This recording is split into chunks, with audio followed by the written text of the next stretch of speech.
me? Someone leave me a scarf or something? You want me to wear a scarf? You want to kill me? Oh, it's robes. Oh, I see. It's clerical gear. You really want to kill me, don't you? Good.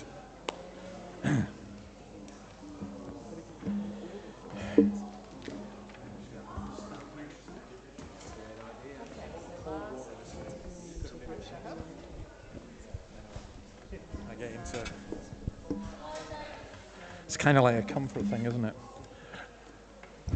Okay, folks, welcome. Nice to see you. If you're a visitor, this is the first time you're here, welcome. I looked at my phone before I came in. It said it was 27 degrees, but feels warmer. So for me, it feels way warmer. I do want to say hello to Noah and Esther, who I will be watching online, I think. And there are quite a few others actually watching online as well, but especially Noah and Esther. I know you've not been very well, so I hope you're feeling better, and we'll see you next week. And say hi to your mum and dad as well.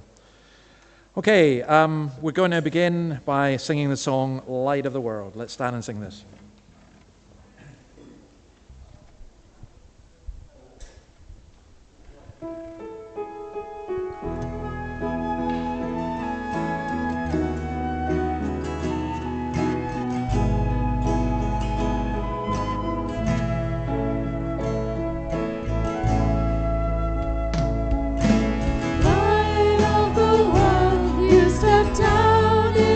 Darkness, open my eyes, let me see beauty that made this heart adore you, hope of a life spent with you. So here I am to worship, here I am to bow down, here I am to say that you're my God.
Please have a seat and let's bow our heads in prayer.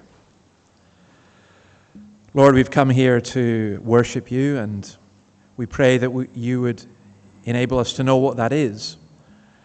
We pray that we would know your presence, that we would be conscious of your presence. Lord, how can we worship you? We don't know how to. We know that it's easy for us to work up things, but grant, O Lord, that instead we would be able to just know your Holy Spirit with us. Pray that you would remove from us anything that would hinder our worship of you. We pray, O Lord, that you'd be with those who are unable to be with us. I do think especially of Noah and Esther, and ask that they would feel better soon. We pray also, Lord, for those who are struggling with different things, doubts and fears and lots of different questions. Those who have relationship difficulties. Those, O Lord, who are just not sure about so many things. In the midst of all the storms of this world, grant that we would be able to see Christ and stand on that rock that he is. We ask it in your name. Amen. Okay, the song is King of Kings. We'll stand again and we'll sing this.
Praise the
a seat.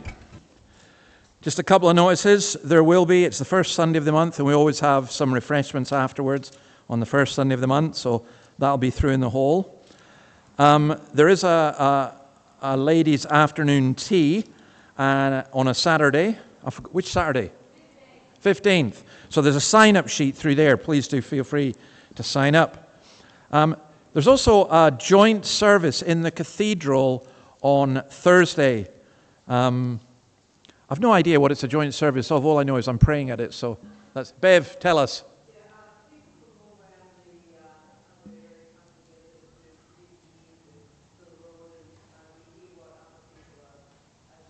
Okay, good. So that's on Thursday. And what else? Annabelle's Bible study is not on this Tuesday. For those who are asking, it's on next Tuesday and be fortnightly. And next week, Jacques is going to begin a kind of mini-series that will split between morning and evening over the next year. And we're going to look at Philippians, and it's a letter of joy, and we could really do with some joy. You may feel that the last few Sunday evenings, each subject we've been looking at is getting more and more depressing. Now, I quite enjoy that, but there are some of you who find joy in other stuff. And Philippians is just a wonderful letter of joy. So look forward to hear what the Lord has to say through Jack for that. And I think that's pretty well it. I'm going to read James chapter 5, verse 1 to 12. Ev's going to do that. And then, Jacques, you'll be praying, I believe. Let's pray after that.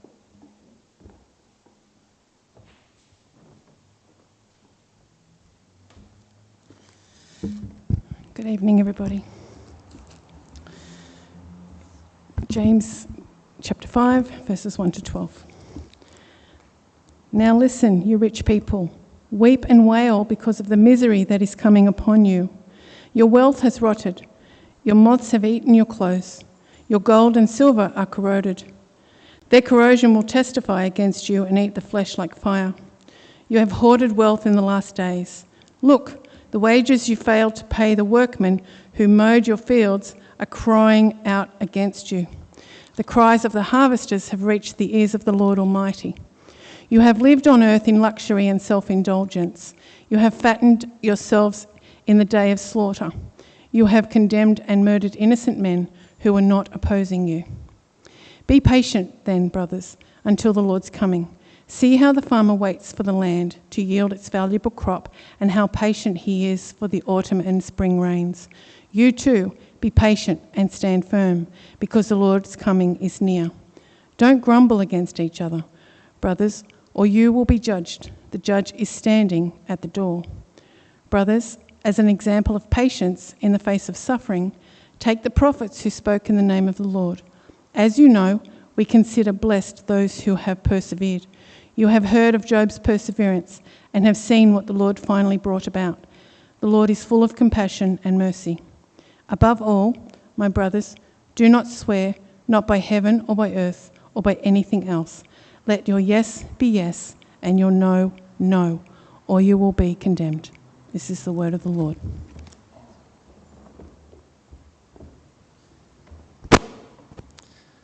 Let's bow and let's pray together.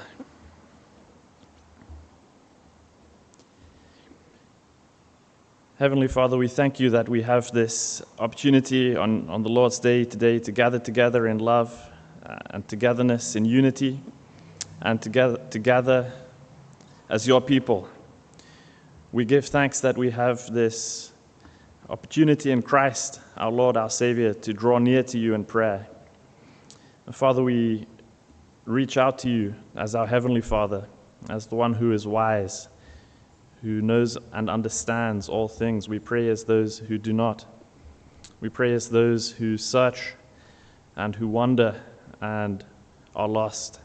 But we draw near to you as the one who knows all things and who guides all things. Father, we ask that you help us each day more and more, and again in a renewed fashion, to trust in you. We pray that you grant us strength and energy, wisdom as we draw near to you, as we look to your word, as we look to the example of those in our midst our elders, those who we can look to as examples, those who are walking close with you. Father, in this way we pray you help us to spur each other on, to encourage each other. We give you thanks for the work that you are doing here in Hamilton, as we do for the work you're doing in all churches, but here in Hamilton especially. Father, we thank you that you provide each and every Lord's Day for us, your word proclaimed, that we can hear it and receive it, humbly to obey it. Father, we thank you that you give us the Lord's Supper each month to taste and to see that you are good, to be refreshed in your love. Father, we think of those who have gone from here and are serving elsewhere, especially our brother Matthew in Africa. We pray for him. We remember him with affection, with Christian affection. We pray that you supply his every need over there, that even as he is far away, he feels connected and united. We pray that he makes new friendships with the churches there, with his Christian brothers and sisters over there. We pray this experience is one which opens his eyes to a whole new way of thinking, a whole new way of worship, perhaps, Father. We pray that you give him the opportunity to serve in a very meaningful way, that his work will have great impact on those whom he is serving there. And we pray that his example will be inspiring and encouraging for those who are serving with him, both the locals and the fellow missionaries. Father, we think of all those from our congregation who serve in various ways here in Newcastle and Australia. Especially we think of those who are teachers. Father, we thank you for the gifts you give to them, for the strength and energy you give to our teachers each week. And we pray you give them wisdom in how they teach the young ones, in how they make your word shine clearly amidst the confusion and the darkness. We pray for the students in Newcastle, Father, that their hearts and ears will be open to receive your word and to be saved as they depend on the love and grace of Jesus our Lord. We think of our brothers and sisters in the presbytery, and especially, even as we pray for all the churches in Newcastle, we pray especially for our brothers and sisters in the Samoan congregation. And we pray that you grant them a minister swiftly, and that if they do receive a new minister as they are searching for, that this will be a happy relationship between the minister and the congregation. We pray you strengthen all of them as they wait and as they search, and we pray that you remove the obstacles to this happening. We pray that there will be increasing unity and cooperation between all of us. Father, we pray for the young ones in our congregation. We think especially of Noah and Esther, and we pray again that you give the families in our midst great love and harmony within them, fellowship around the word, and we pray that you strengthen and sustain all the young ones in our congregation. Father, we give you thanks that we can turn to your word now, and as we continue to worship and sing and pray. And we pray again this week that you teach us, that you shape us more and more so that we can continue to strive and run the race you've set before us. All these things we pray in the name of Jesus our Lord. Amen.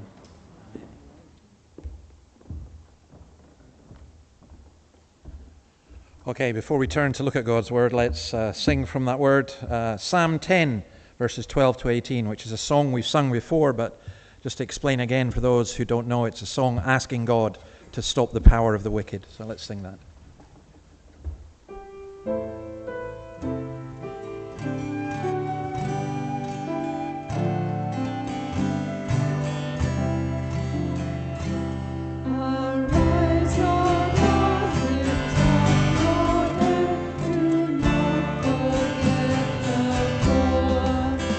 Why does the wicked say, "Oh God, why come down here?"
That was Dundee, the tune, wasn't it?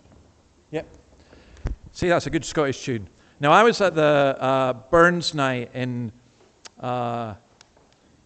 Lake Macquarie, the Hunter Valley Scottish Club or something. I was there, and loads of people were in kilts. And I, as a Scotsman, wasn't there in a kilt.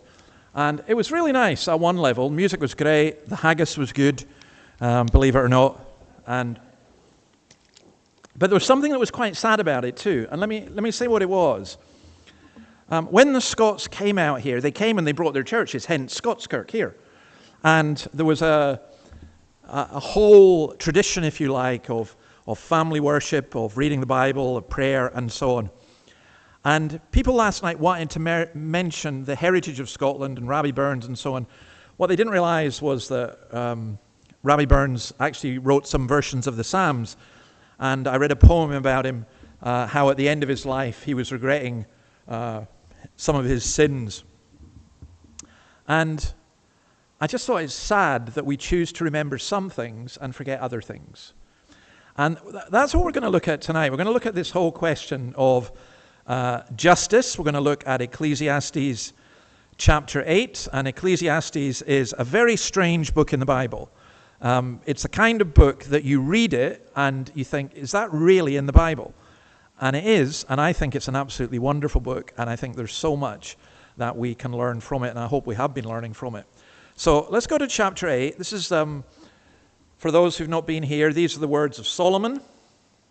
And he has just said in verse 1, who's like the wise, who knows the explanation of things? A person's wisdom brightens their face and changes its hard appearance. So my hope and prayer is that your faces will all be brightened and none of you will be going away with a hard appearance as we look at this. So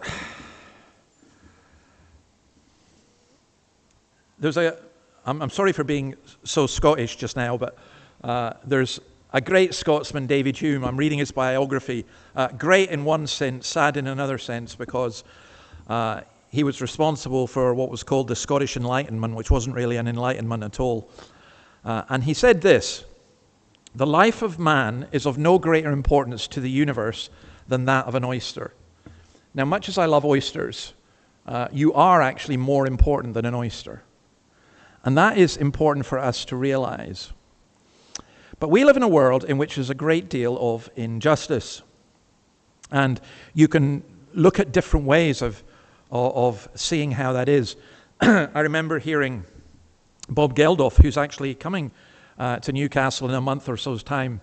And I remember him saying at the Scottish Parliament that we spend basically $1 on every man, woman, and child in Africa, and we spend $800 on every unwanted cow in Europe.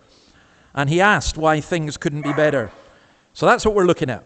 Let's go to verse 2 of Ecclesiastes chapter 8. See if we've got the words up there. Well, that's Ephesians 6. We'll go on to the next one. And on to the next one. Thank you. Right. Obey the king's command, I say, because you took an oath before God. Do not be in a hurry to leave the king's presence. Do not stand up for a bad cause, for he will do whatever he pleases. Since a king's word is supreme, who can say to him, what are you doing? Whoever obeys his command will come to no harm, and the wise heart will know the proper time and procedure. For there is a proper time and procedure for every matter, though a person may be weighed down by misery. Since no one knows the future, who can tell someone else what is to come?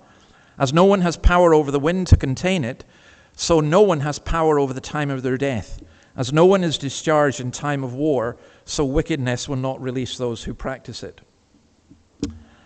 Now, with all due apologies to King Charles, the Bible tells us that having a king is not a good idea. You may doubt that. It seems as though it's all tied up, but if you went to 1 Samuel chapter 8, God warns the Israelites. He says, this is from Samuel, this is what the king who will reign over you will claim as his rights. He will take your sons and make them serve with his chariots and horses, and they will run in front of his chariots. Some he will assign to be commanders of thousands and commanders of 50s, and others to plow his ground and reap his harvest, and still others to make weapons of war and equipment for his chariots. He will take your daughters to be perfumers and cooks and bakers. He will take the best of your fields and vineyards and olive groves and give them to his attendants. He will take 1/10 of your grain and of your vintage and give it to his officials and attendants. Your male and female servants and the best of your cattle and donkeys he will take for his own use. He will take 1/10 of your flocks, and you yourself will become his slaves. When that day comes, you will cry out for relief from the king you have chosen, but the Lord will not answer you in that day. So they were warned, and this is what they said. But the people refused to listen to Samuel. No, they said, we want a king over us. Then we'll be like all the other nations, with a king to lead us and to go out before us and fight our battles. So how do you live in a society in which the leadership is fundamentally corrupt? Now, I'm not going to have a rant about Australian society and the Australian government. There's a lot of really good things about this country and about its government. You can all find issues and problems as well.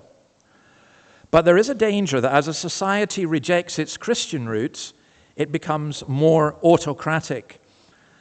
So how do you deal with that? I guess one of the answers that Solomon gives is stay out of trouble. Do not stand up for a bad cause. The king is going to do whatever he pleases anyway. But he's very wise, Solomon. He says, no, none of us have, in the final analysis, the power or the knowledge to act correctly in every situation. And he also suggests that you don't push things when you've been told no. Now, it's not the case that Christians are told that we always have to obey. We can disobey. We can desert, we can defy, we can discern, we can think for ourselves. But we are to be wise.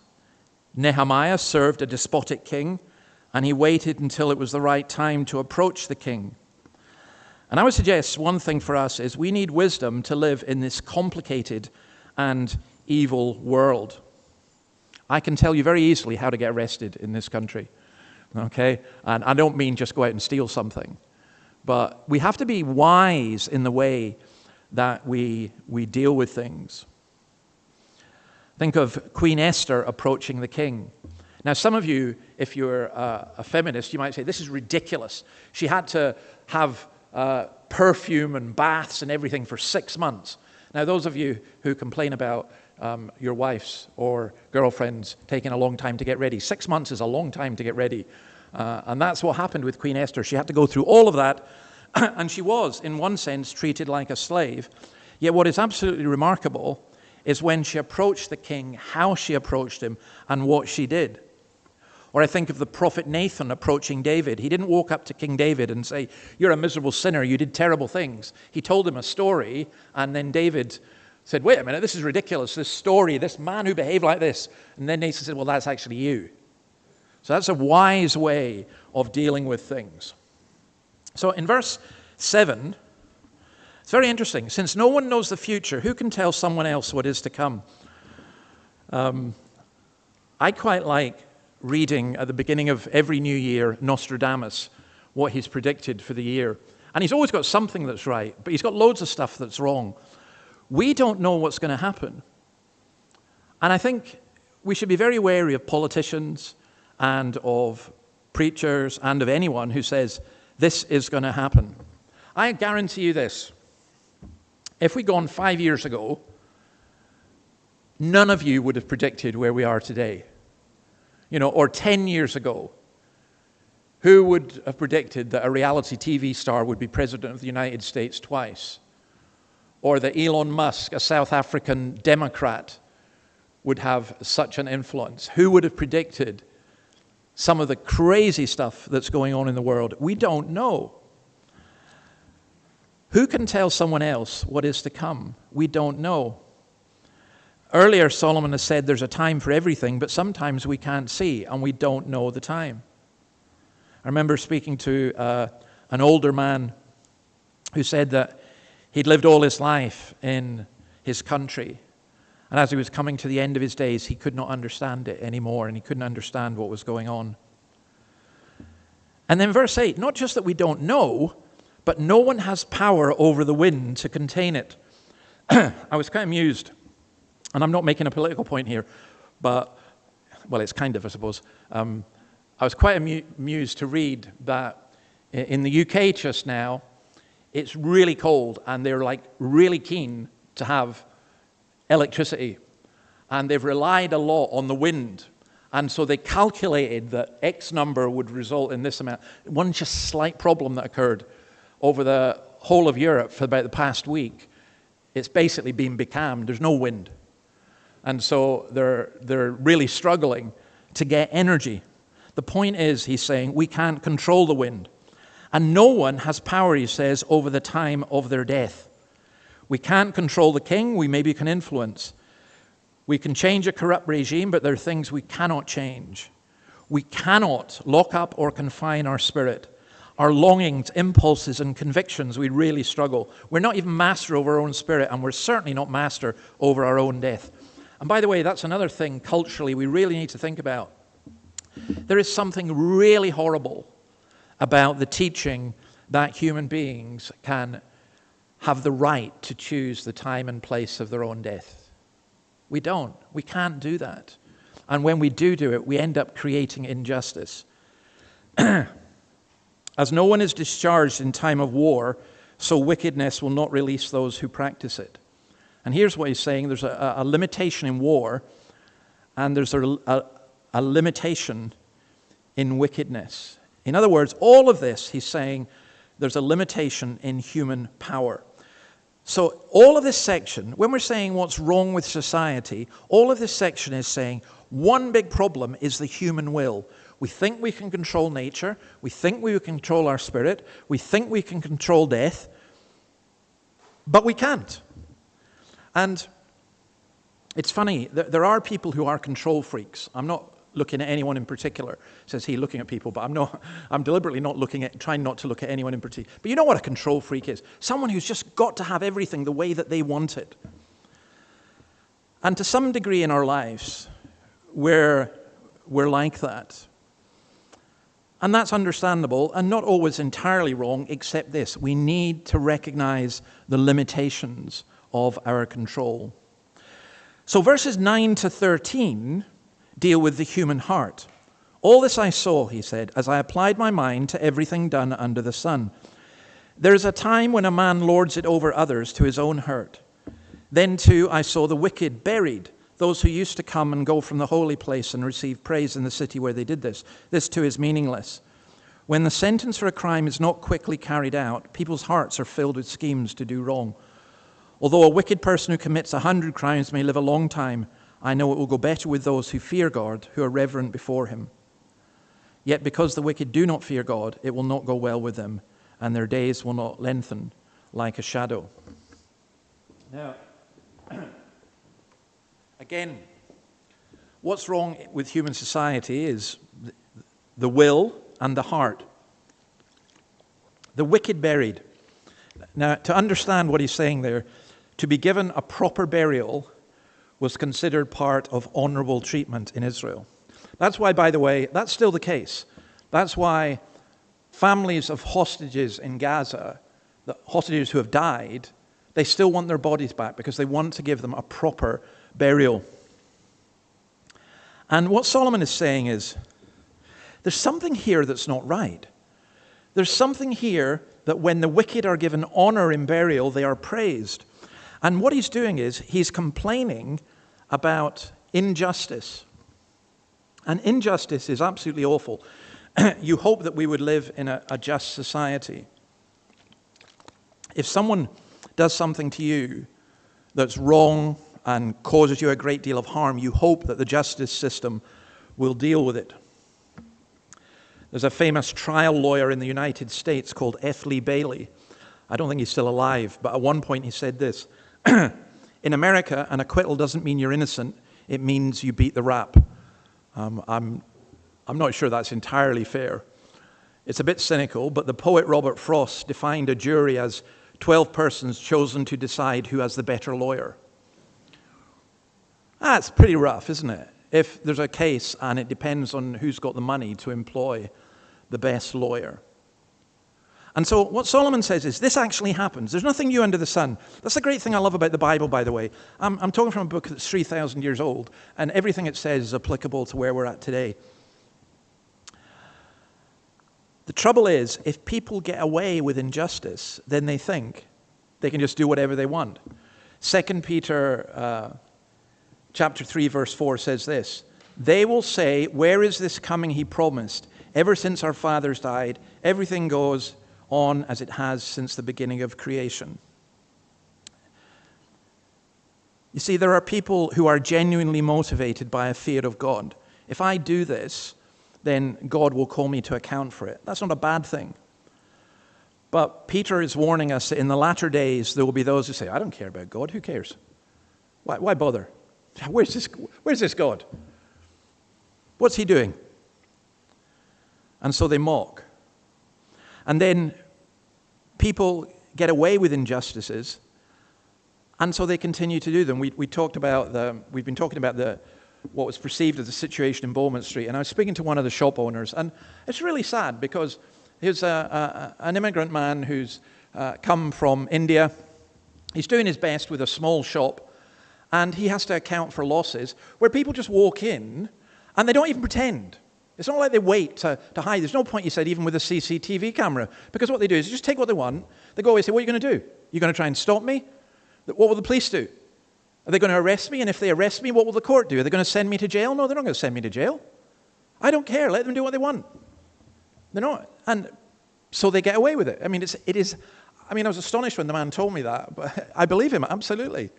And he just writes it off and says there are going to be certain losses, that is the case. People get away with it. God appears in society to be indifferent, to be impotent, or to show favoritism. And yet that's not the problem. The problem is, to be honest, the problem is not if only we had stricter laws or if only we had more police. The problem is the human heart. It would be a really nice idea. So imagine this. Let's go to that same shop. And you go into the shop, and I have done this, not in this particular shop, but I have done this.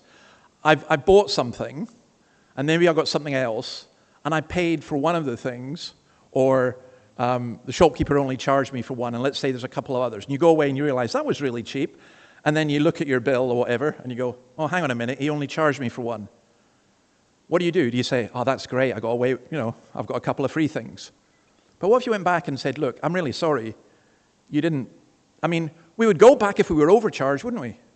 So why not go back when you're undercharged? It's a question of the human heart. And what a difference it would make. So one of the most interesting countries I've ever been in is Sweden. And I used to hear all the time that Sweden was a godless country. And yet it was more godly than my country, Scotland. And it certainly had a long Christian tradition as well. And I remember, this isn't the case now, by the way, for various reasons which I won't go into. But one of them is their rejection of Christianity.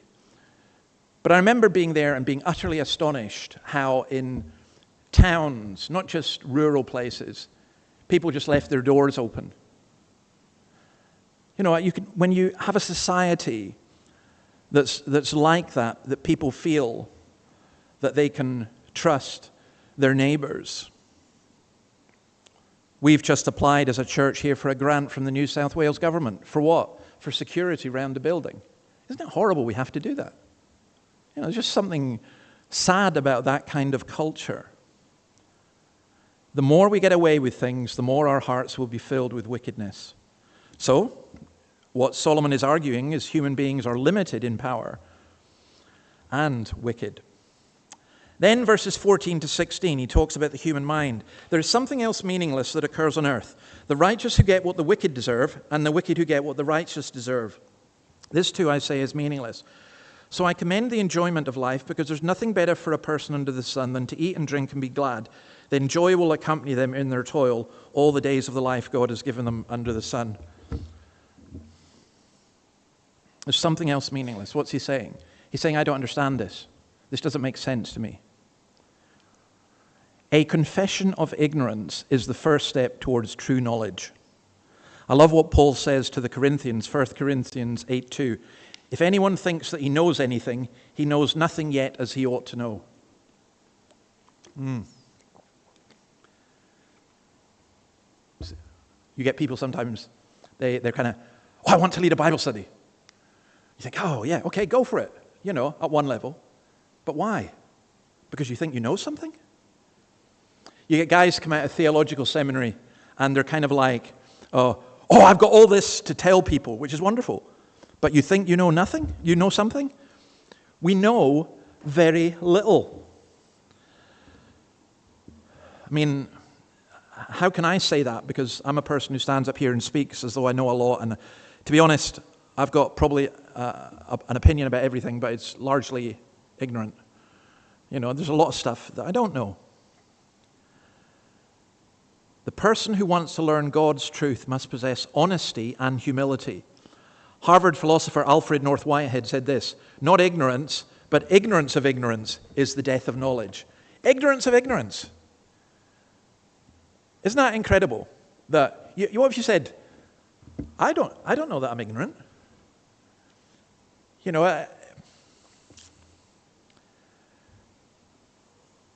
When you meet somebody who thinks that they know so much and know everything, they're actually a very dangerous person. But the person who says, actually, I don't know a great deal, you're actually in a much better position. Now, that's not asking for false humility. You may know a lot about a particular subject, but the point is that when we come to God's Word, there's so much stuff we don't know. So I've been a Christian for over 40 years. I've read the Bible over 100 times, right? And I thought I knew the book of Isaiah back to front, and we were talking about this afternoon. Myself and Annabelle have been going through Isaiah, and I'm thinking, oh my goodness, I hadn't a clue what was in this. Like the first 30 chapters of Isaiah, they are heavy and difficult. And I thought I knew them. I think, wow. Honestly, that's what struck me, is how little I know. And I'm paid to do this stuff. And I studied it, and I've gone to college, and I've read lots of books. And I'm going, I don't know. And that actually can be really helpful. Pascal says this in his Pensées: it's not good for us not to know our own evil, but equally it's not good to know our own evil without knowing God. That's very wise. It's not good for us to think, hey, we don't have any problem with us. But then it's also not good to say, I have major problems with myself, but I don't know who God is. So, let's go on. Let's bring God into the equation. This is when I applied my mind to know wisdom and to observe the labor that is done on earth, people getting no sleep day or night, then I saw all that God has done. No one can comprehend what goes on under the sun. Despite all their efforts to search it out, no one can discover its meaning. That's the ignorance again. Even if the wise claim they know, they cannot really comprehend it. Okay, so here is an issue, or there's a major issue. I can so identify with this particular passage, by the way, because people getting no sleep day or night. I've had a few nights this week. It's been quite sleepless, and so what I'm going to say probably reflects on that a little bit. So I think he brings, in later on, not particularly in this passage, but we want to try and understand it in the light of this. Remember in Ecclesiastes, Solomon's talking all the time about things that happen under the sun without God. So let's bring God into the equation. Let's not just reflect on things under the sun. So, here's the thing. The human will is limited. God is not. If God says he wants something, if God says he's going to do something, he is not limited. Our heart is evil. God's heart is pure goodness. Our mind and understanding is finite. His is not. And so we look to Jesus, and when we say there are major problems in our society, we ask, well, what will God do about it?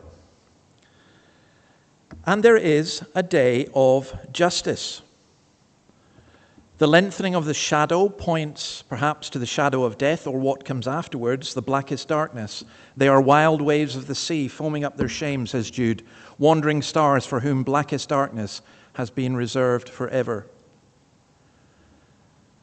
What we are told is this: there is a day of judgment coming. Johnny Cash has just such a great song, and the song is made even better by the video. God's going to cut you down. And you look at it, and it's got all these famous people that agreed to make this video with him. And they're basically confessing, though we're famous, though we're Hollywood, God's going to cut us down. The sinner's evil may be great, but the vindication of the righteous is only a matter of time. And this fear of God that we can have, I mean, that's when he goes on into chapter 9. I reflected on all of this and concluded that the righteous and the wise and what they do are in God's hand. But no one knows whether love or hate awaits them. Now, we'll say more about that in a couple of weeks' time. But I think what Job says is really important in this. It talks about God coming in awesome majesty. Job 37. The Almighty is beyond our reach and exalted in power. In his justice and great righteousness he does not oppress. Therefore people revere him. For does he not have regard for all the wise in heart? There's an oppression that occurs, but God is not the oppressor. Humanity oppresses humanity. God is not the oppressor. And what Solomon is saying is he's saying, look, there's injustice in the lower courts, there's unfairness in the world, there's evil that we can see, but I believe that God will put it right. I know that God will judge. And I know that the unrighteous will not flourish beyond the grave. It's interesting, I hope, who knows whether we'll be around in a few years' time. I was just trying to work this out. I met somebody who's 100 years old, and I was thinking, okay, if I live to be 100, what will it be? You can work out my age when I tell you it will be 2062.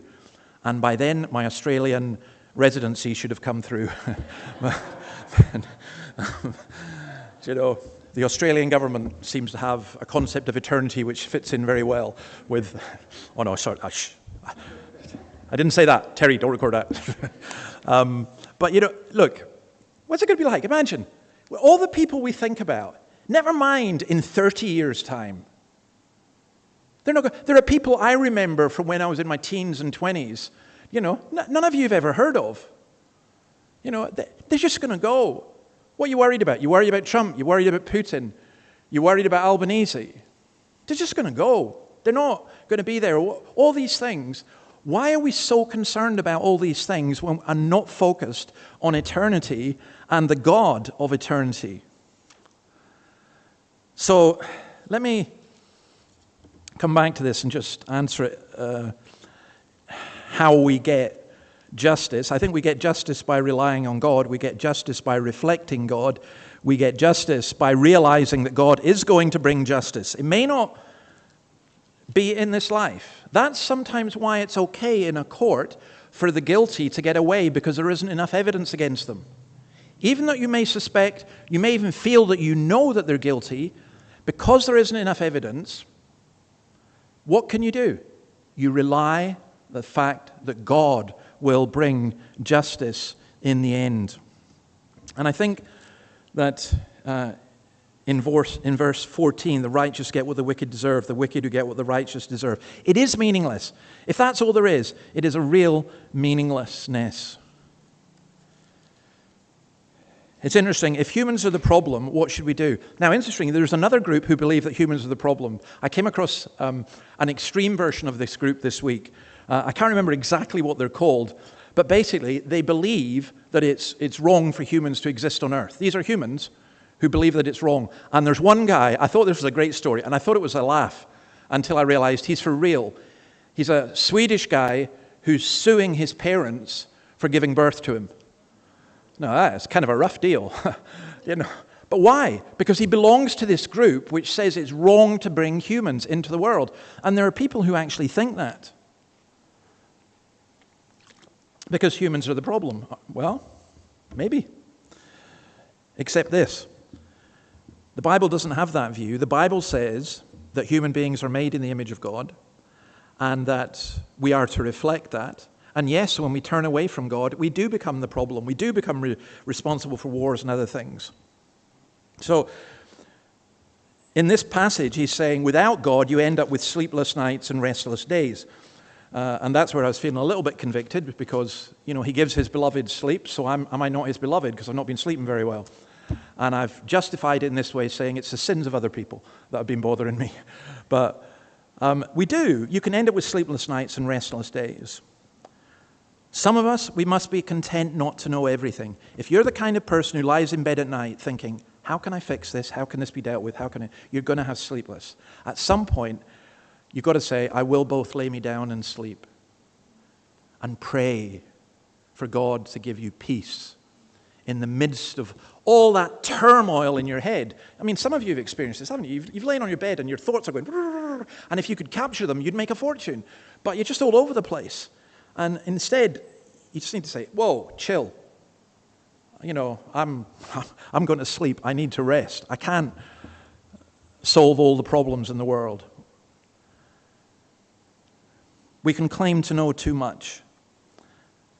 And we can work hard and we can seek and we've got skill and experience, but there's just things that we cannot grasp or know just yet. And that's why we are to be rich towards God. How are we rich towards God? We lay up for ourselves treasures in heaven. What's the old carol say? What can I give him? I give him my heart. All that I have, all that I am. We can give our hearts, minds, and wills to the things of this world which are passing, or we can give them to God. And then we begin to see justice in the world. It's interesting, isn't it, how easy it is that we can give hearts, minds, and things to things of this world. So I got really excited a couple of weeks ago because my football team won a game, and I thought they could do it again. So I woke up this morning and discovered they got hammered 6-0, and I thought, it's Sunday, don't think about that kind of stuff. But it's interesting how we can put so much passion into different things that are not in and of themselves wrong, but somehow we get very passionate about politics, we get very passionate about music, we get very passionate about some aspects of culture or of sport or whatever. I do think, by the way, almost more than any country I've ever been in, Australia is a country where, for many people, sport is their god. And every now and then, I do want to prick the idle bubble and question the importance of NRL or AFL or whatever the L's there are. I just, does it really matter all that much? Yeah, sport's great, but does it really matter? No, the injustice in the world matters. Things that are wrong in the world matter. And we need to understand and think about that, but realize that true justice will only come through God. So, I want to do just a couple of questions that I was asked. One, can we put up this? This is Reddit. So I've had a lot of comments on Reddit recently, which I was just fascinated about. And so I thought, right, I'm not going to answer on Reddit. I'm going to answer in church. And we will record all these, and so I'm going to encourage my recent newfound friends in this area to watch this and have a look and see. So, the thing about Reddit is everyone's anonymous, which is terrible. I can't even remember what my nickname is. But someone said, hasn't the church started enough wars? That's interesting. So what would your response to that one be? Well, my response is simply, name one. And it's actually very difficult. I actually said name one in the past 200 years, because there isn't one. And you can go through history. There is, believe it or not, a marvelous book called The Encyclopedia of Wars, which has every major war in human history. Guess how many were started by religion? 6.7%. A handful. A handful. And even then it's questionable, like the Crusades. Was it religion? Was it politics? Was it money? What was it? There's a lot, and that includes every religion. That includes Hinduism, Buddhism, Islam, and everything else. 6.7%. So when someone says, and there are people who believe this, they've got this in their head that somehow religion is the cause of the majority of wars. It isn't. Now, religion can be a cause, and religion can be part of that, and we need to be aware of that. But no, it's just simply wrong to say religion is the cause of wars, and hasn't the church started enough wars? They misunderstand entirely the power of the church as well in this country. We couldn't start a war. We couldn't start a fight in the local pub. I mean, we couldn't. We don't have that kind of power, and we certainly don't have that desire to do that. But we can ask what causes war. It comes from your fight and desires amongst you. I had another question from this. I don't know if anyone's got any questions. You can text them in or you can just shout them out. We'll let them go. Oh yeah, this one. I like this one. Should social justice, should churches be into that?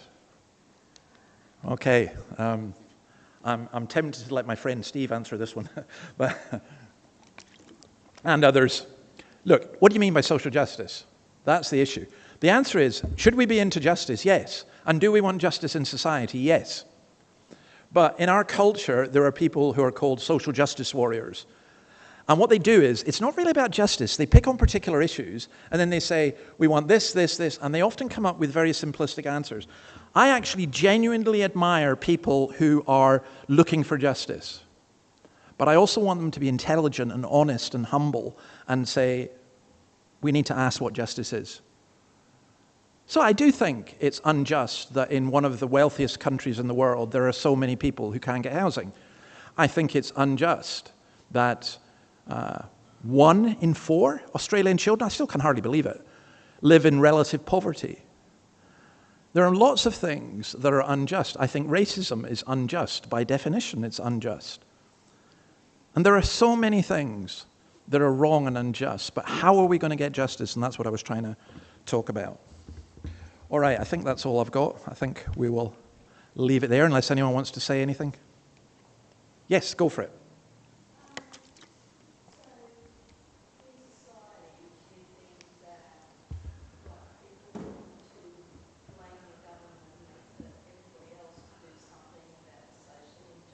Yeah.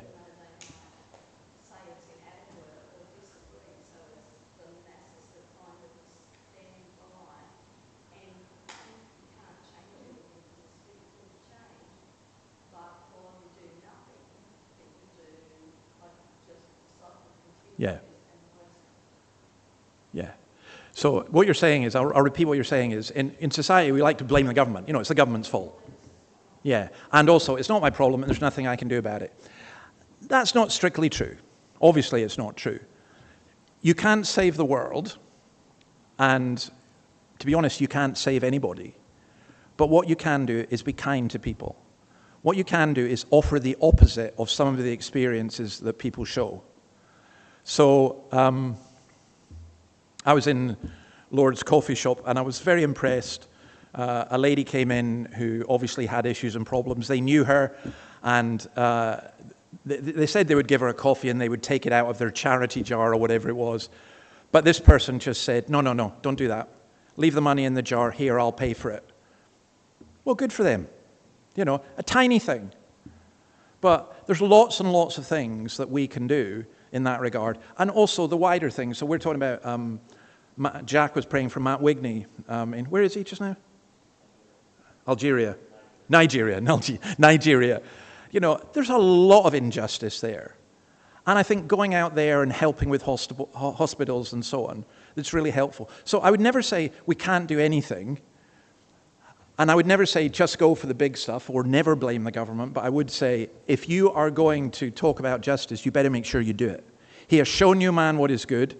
And what does the Lord require of you? Micah 6, verse 8. But to do justice and to love mercy and to walk humbly with your God. If we did that, we'd turn this society upside down. So yeah, it's a good point. Okay, we are going to sing to finish. We're going to sing Christ our hope in life and death. That's ultimately where justice comes from. Let's stand and sing and then remain standing for the prayer. 1,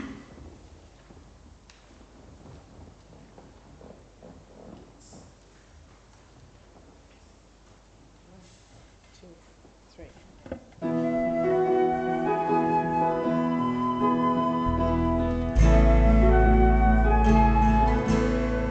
What is our hope in life and death?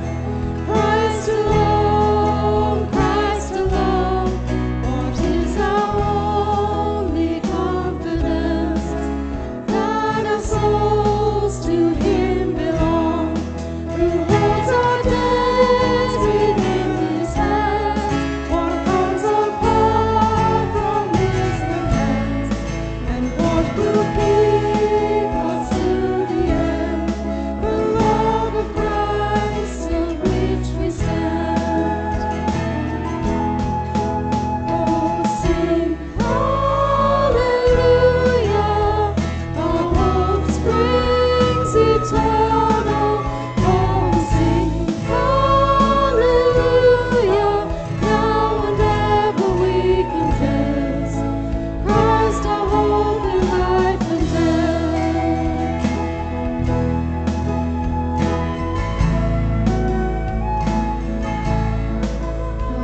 the grave, what will we see?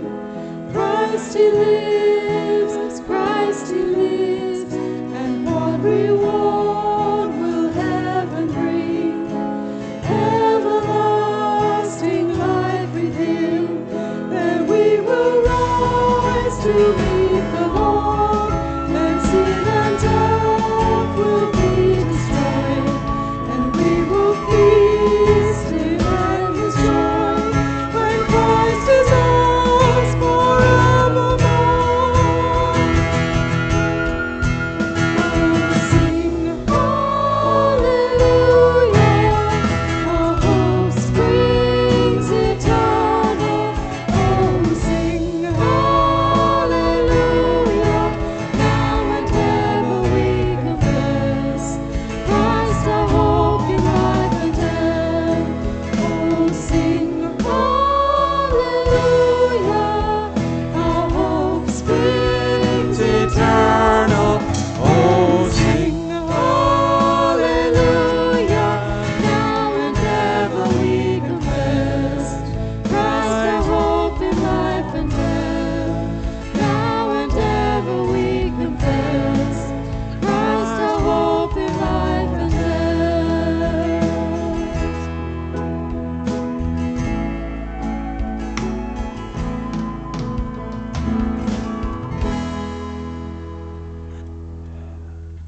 Lord, you're the God of justice.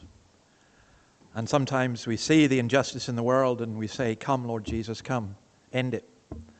Let's have justice. But meanwhile, you have left us here on this earth until you do come. So help us to be a just people. Help us to walk humbly before you. Help us to show mercy. And may it be that each one of us here knows who you are. That we know your forgiveness. We know your renewing grace. We know the power of your Holy Spirit. For we ask it in your name. Amen. Amen. There's refreshments served through in the hall if you'd like to wander through. If not, I'll see you at the door.